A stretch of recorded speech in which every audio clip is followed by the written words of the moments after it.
So our next topic is plains. Formation and characteristics. A plain is a broad area of relatively flat land. So this is a flat land and it is a comparatively level surface of land at a low elevation. The elevation, that height is very low and from the sea, and the interiors of most of the continent are occupied by plains, and most of the part of the continent is occupied by plain. Well, some plains may rise gently in nature and some are very rough in nature.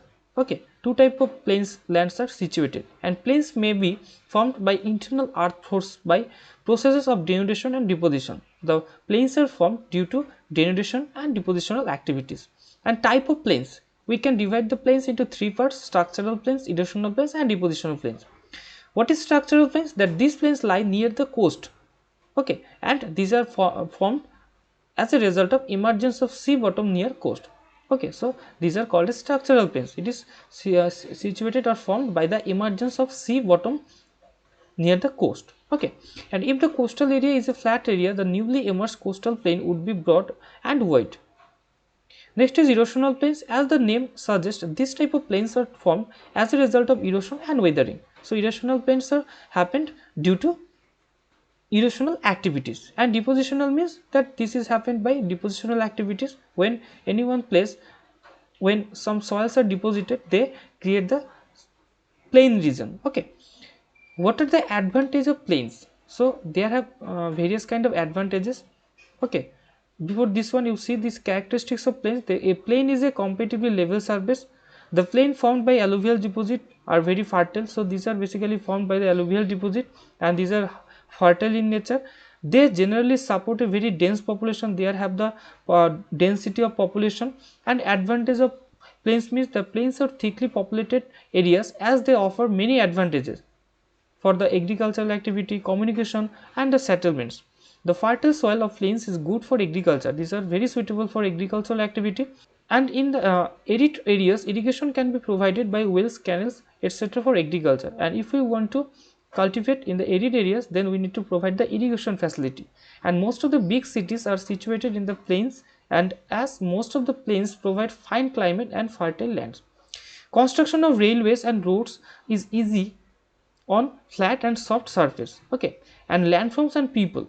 Impact of life of people in the mountains. So mountains play a significant role in the rhythms of human affairs, and because of the irregular topography, narrow valley and thin soil covered, agriculture cannot be practiced in the mountainous areas. So mountainous region, there the agricultural activity, it will be the activity, it will be not happened with normally. Okay, so we need to invest lots of money if we want to agriculture in this region. Okay, so these are not suitable for the agriculture activity.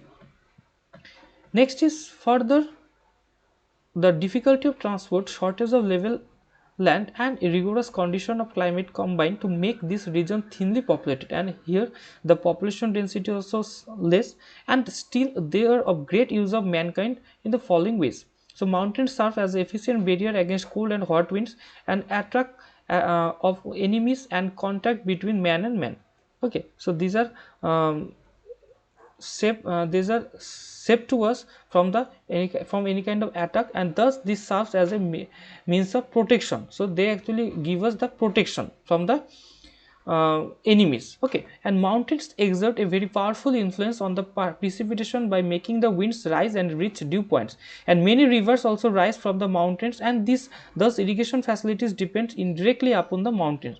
So many rivers also rise from the mountains, and thus irrigation facilities depends directly upon the mountains.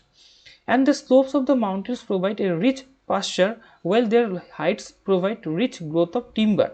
And in these places, some timbers are actually occurred, and that we can able to collect the woods from these trees. And mountains offer sites for the development of hydroelectricity, and mountains places where the rivers are have situated, that from these rivers, from these fast flowing rivers, we can we can generate the hydroelectricity.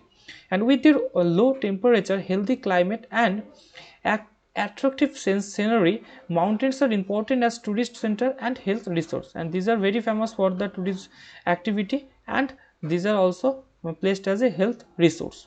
Mountains have the following drawbacks. The mountainous regions of the world put up a great handicap in air, rail and road travel.